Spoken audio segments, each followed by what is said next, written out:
சாமி holes வேகன்ல polo சரிங்களா, அதே Coimbatore number single fancy number ஒரே ஓனர் சரிங்களா, டாப் மாடல் ஐலைன் 1.5 பக்காவா இருக்கு வண்டி. நீங்க நேரில் வாங்க, அந்த ஒரிஜினாலிட்டி விண்ணப்படாம வண்டியில் இருக்குது. நீங்க நேரில் வாங்க வண்டி பார்க்கலாம் வாங்க சாமி. அப்படியே பாடி லைன் பாத்துங்க, கோழி முட்டுன்னு இதுதான் ஒரிஜினல் கோழி முட்டு, டீசல் வண்டி சாமி, பக்காவா இருக்கு வண்டி. நேரில் வாங்க அப்படியே உள்ளேயும் பாத்துங்க. சீட் கவர்ல ஏதோ கோயா சீட் சொல்றாங்க சார், மினிமம் கோயம்புத்தூர் போட சீட்டுங்களாமா, பக்காவா இருக்குது. ஏர் பேக்கெல்லாம் வந்து தெளிவா இருக்கு வண்டியில.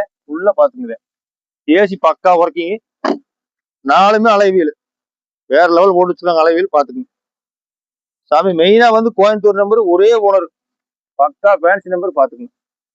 எந்த ஒரு குறைபாடும் சொல்ல முடியாது. இன்னைக்கு டீசல் வண்டி கிடைக்கிறதே பெரிய ரேர் சாமி. இந்த வண்டியில, இந்த வண்டியே ரேர் வண்டிங்கிறாங்க. நீங்க நேரில் வந்து பாருங்க, உங்களுக்கு ஓகேன்னா பக்காவான வண்டி எடுத்துக்கலாம். நம்பி வாங்க, நல்ல வண்டியா சாமி. 2015 ஒரே ஓனர், அதே கோயம்புத்தூர் நம்பர் ஃபேன்சி நம்பர் சரிங்களா. கஸ்டமர் பாத்தீங்கன்னா 4,75,000 கேட்கறாரு. அவர் எவ்வளவோ கேட்டு போறாரு. நீங்க நேரில் வாங்க, நான் அனுசரிச்சு எடுத்து கொடுக்குறேன். டீசல் வண்டி சாமி, பக்காவா இருக்கு. மைலேஜ் 22 கிடைக்கும் அசால்ட்டா. நீ நம்பி வாங்க. வண்டி வாங்க வேண்டிய இடம் பாத்தீங்கன்னா புஞ்சை புளியம்பட்டி மயில் கார்ஸ். நன்றி, வணக்கம்.